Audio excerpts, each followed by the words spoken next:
Hello, welcome back to Music Impossible. This is AP Music Theory. I'm Professor Jim, and we're on to lesson number 12, part 2, in a two-part series about minor scales. If you come over here, you might remember yesterday we talked about the relative minor.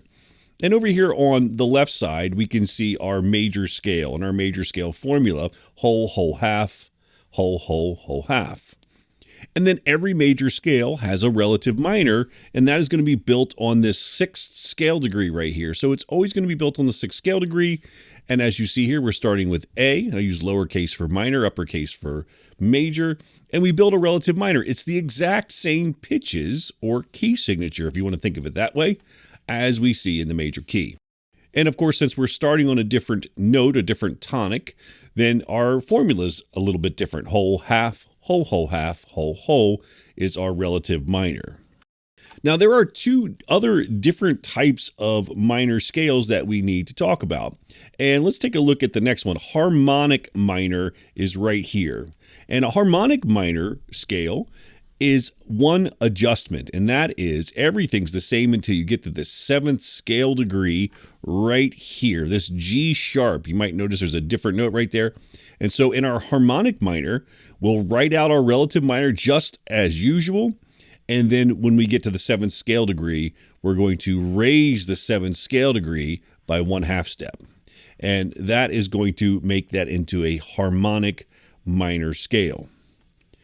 The third type of scale is called our melodic minor scale. We'll take a look at that here. Melodic minor is a little different in that it is different in the ascending part of the scale, or when you go up the scale, as when you come down. You might notice that here we see that the sixth and seventh scale degrees are raised in our melodic minor. Yeah. On the way up, but on the way down, look, here's a descending scale going down from A, G, F, E, D, C, B, but these notes are then made into a natural form, and that is our melodic minor scale. So those are three types of minor scales. Relative, which is the exact same thing as its relative major. The harmonic minor, we're going to raise this seventh scale degree. And then the melodic minor, we're going to raise 6 and 7 scale degrees right here on the way up, or the ascending part of the scale. And then when we come back down, the 6th and 7th scale degrees are going to be less like the relative minor. Now, you might ask yourself, why three different types of minors? Why do I have to know this? The way that minor keys and minor scales are used during the course of a composition is they are varied. So you usually don't write a whole piece of music in a relative minor key. You write it in a minor key, which means that over the course of the piece, you're going to use all different parts or pieces of these different types of minor scales. And there's a word for that. We call that scalar variance. Scalar variance. We're going to look at an example of that in our next lesson, scalar variance. So when we're writing a piece of music, we're creating something, we're orchestrating, oftentimes we don't just use one of these minor scales. We'll raise the 6th and 7th scale degrees at different times. We'll lower them at different times. And a lot of that depends on, well, the melody and the creative aspects of the composer. It also has a little bit to do with, and this is down the road studies, is this raised 7th scale degree creates a leading tone.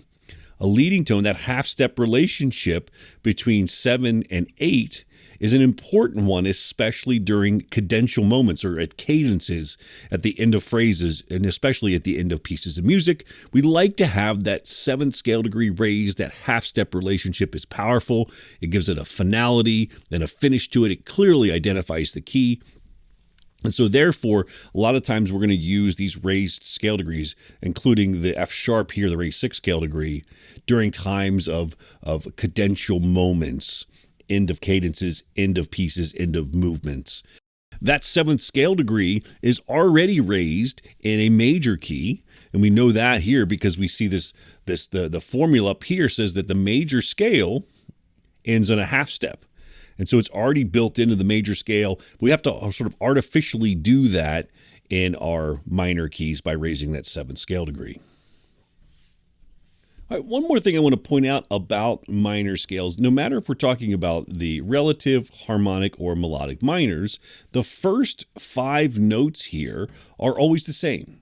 And we call this the pentachord, and there are various versions of pentachords, first 5 notes of a given key. It could be a major pentachord, a minor pentachord. If this was a major pentachord, we would have a C sharp here, right? That would be the major one if we're in the key of A, major. But we're in the key of A minor, so we don't have that C sharp. So the first 5 notes, this is a minor pentachord, are the exact same. It's notes 6 and 7, scales degrees 6 and 7 that are often altered. Now let's come over to Sibelius and do a couple of examples of the 3 different types of minor scales. Let's start with the G minor, and G minor is the relative minor of B flat major, so they share a key signature of 2 flats, B flat and E flat. So I'll go ahead and write the natural minor scale here. There's our natural minor scale, G, A, B flat, C, D, E flat, F, and G. Now we know that the first 5 notes here, those are going to be the same. That's our pentachord of the G minor scale. Now if we want to alter that, let's go ahead and copy and paste that over here. So we're going to have a new G minor chord here, but let's make this a harmonic minor. And that harmonic minor, we just go right to the 7th scale degree and we raise that a half step, just like that, and it becomes an F sharp. So let's hear the difference between these two. See if you can hear that different note.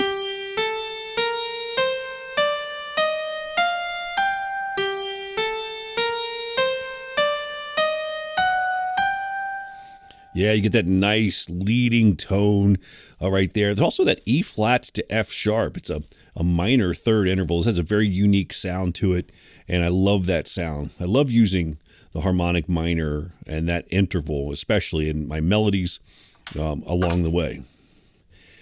The last scale let's look at is going to be, of course, our melodic minor. And the only change we need to make here, we need to go to scale degree 6. And that's going to be our E flat right there. And we're going to raise that 1/2 step. So that E flat is going to become an E natural. Let's hear the difference between the melodic, the harmonic and melodic.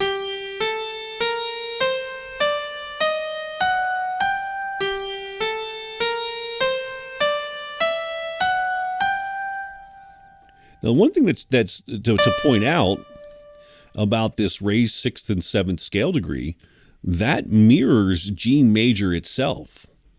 The key of G major, if we're talking about our parallel major, has an E natural and an F sharp in it. And so those last 4 beats there really sound like kind of we're finishing a cadence, we're finishing a melody, we're coming to the end of a phrase or the end of a piece. That sort of la, ti, do sound that we get at the end of phrases. All right, let's take a listen to these 3 one more time all together. Do a really good job of starting to train your ear to hear the difference in the sounds of the different minor scales and the minor sounds.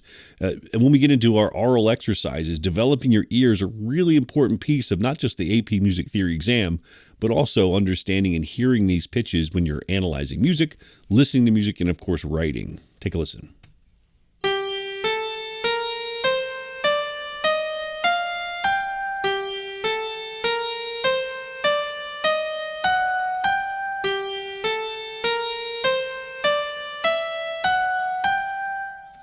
F sharp minor. F sharp minor is the relative minor of A major. They share a key signature, and that's 3 sharps. And so if we're going to build our F sharp minor scale or relative minor, we're going to start here.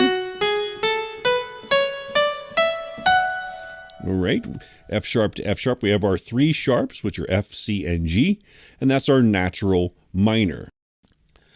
So let's go ahead and build our harmonic minor here. Our harmonic minor is going to be the exact same except for which scale degree? Do you remember? Memorize these. The harmonic minor is our 7th scale degree, needs to be raised 1/2 step. So E natural becomes E sharp. Done. The next thing we have to do for our melodic minor is the last 2 scale degree 6 and 7 have to be raised.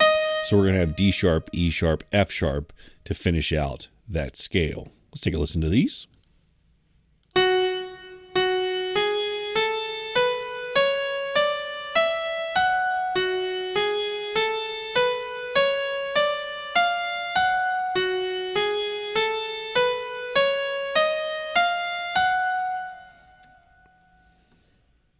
And now the last thing to look at is just our circle of fifths one more time. We had a short lesson on that after our major scale lesson a few lessons ago. But if you look at the inside wheel, you're going to notice that we have our circle of fifths with all of the relative minors of those major keys. So if I'm looking here, I've got A minor is the relative minor to C major.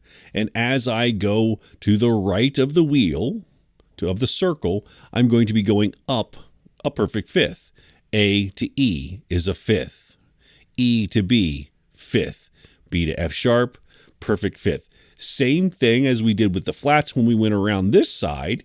We're going to go down a perfect fifth. A down to D, D down to G, and so forth, all the way around the circle.